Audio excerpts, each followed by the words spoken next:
第237章天顶榜。破厄丹，3个淡黑色的字体略微有些模糊地绘制在古朴的皮纸之上，隐隐地透着一抹古老的气息。眼眸中泛着笑意，萧炎目光缓缓地在皮纸之上扫过。当视线扫过那皮纸上面所记载的丹药功效时，脸庞上的笑意更是浓郁了几分。单列6品，具有破解大多封印之奇效，在服用其之后，还能在体内形成一种针对此种封印的抗性。日后若是再遭遇此种封印，则是能够有着许些几率将之豁免。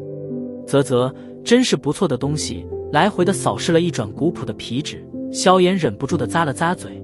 没想到这东西不仅能够破解封印，而且竟然还能使得中了封印的人体对以前所中的封印增加一些抗性。光是这点，便是没有落了他6品丹药的名头。